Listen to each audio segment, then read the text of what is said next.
এই সংসারে সবাই তোমাকে গাধার মতো খাটাচ্ছে, কিন্তু আমি কোনো প্রতিবাদই করতে পারছি না।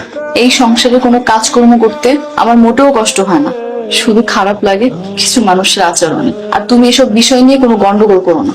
শুধুমাত্র আমি বেকার বলে কিচ্ছু করতে পারছি না। তোমার মায়ের পছন্দের পাত্রীকে বিয়ে না করে আমাকে বিয়ে করা তোমার মোটেও ঠিক হয়নি। তাছাড়া তোমার বাড়ির লোকজন আমাকে বউ হিসেবে কেউ মেনেও নেয়নি। এই বাড়ির লোকজনের আচরণে মনে কষ্ট নিও না। এখন একটু মন খারাপ আছে, একসময় ঠিক সবাই তোমাকে মেনে নেবে, সবাই তোমাকে ভালোবাসবে। এই বাড়ির ছোট বউ হিসেবে তুমি তোমার সম্মানের ন্যায্য জায়গাটা পাবা। তুমি একটা শিক্ষিত মানুষ, তুমি দিনের পর দিন এভাবে বাসায় বসে থাকলে সবাই তোমাকে অকর্মার ঢেকি বলে ধিক্কার দিবে। তুমি যেভাবেই হোক বাইরে গিয়ে ছোট কাজ হলেও একটা কাজের ব্যবস্থা করো। আমি তো গরু খোঁজার মতো চাকরি খুঁজছি, কিন্তু কোথাও কোনো কর্ম খালি নেই। কি করবো আমি নিজেই বুঝতে পারছি না। তুমি এভাবে ভেঙে পড়ো না, দেখবে উপরওয়ালা তোমার ভালো কোনো কর্মের ব্যবস্থা করে দেবে। আজ সারাটা দিন চাকরি খুঁজতে খুঁজতে আর পা দুটো না খুব ব্যথা হয়ে গেছে। আমি তোমার পা দুটো টিপে দিই। তুমি সারাদিন এমনিতেই বাড়িতে প্রচুর কাজ করো, এরপরে আমি আর এক্সট্রা কষ্ট দিতে চাই না। আমি গরিব ঘরের মেয়ে, ওলা থেকে অনেক দুঃখ কষ্টই আমার সয়ে গেছে। এখন আর কোনো কষ্টই আমার কষ্ট মনে হয় না। পা দুটো দাও তো, আমি টিপে দিই।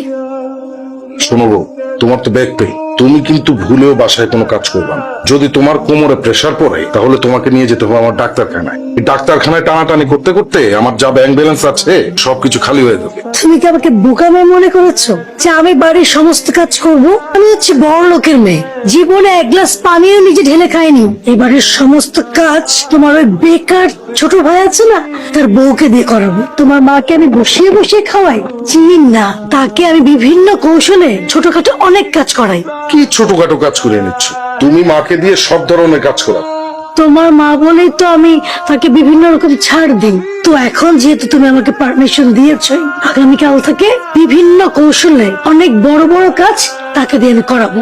শোনো, এই যুগে যে নিজের স্বার্থ বোঝে না সে কখনো বড় হতে পারে। এই যে তুমি আমাকে এত সুন্দর করে বুঝো, আমাকে কষ্ট দিতে চাও না, এটাই না আমার বেশি ভালো লাগে। শেফালি, শেফালি, ফকিরের মেয়ে, আয় শেফালি। কি হয়েছে ভাবি? সারাদিন তুমি কি করো? হ্যাঁ, কোনো সারা শব্দ পাই না। তুমি কি করো বলো তো? সারাদিন দরজা বন্ধ করে রূপচর্চা করো, তাই না? কিচেনের সামনে থালা বাসন ধুচ্ছিলাম। থালা বাটি ধুচ্ছিলে না? থালা বাটি ধুইলে পানির শব্দ আমার কানে আসতো, কোনো কিছু শব্দ আমার কানে আসে নাই। তুমি ঘরের মধ্যে বসে বসে যে রূপচর্চা করছিলে আমি নিশ্চিত। কি মনে করেছো গোপনে গোপনে রূপচর্চা করে আমার থেকে বেশি সুন্দরী হবা? জীবনও না। এই বাড়িতে একমাত্র সুন্দরী হলাম আমি। ভাবে আল্লাহ আমাকে যেই চেহারা দিয়েছে তাতে আমি লাখ লাখ শুকরিয়া আদায় করি। রূপচর্চা কাকে বলে সেটাই তো বুঝি না, আর কোনোদিন রূপচর্চা করিও নি।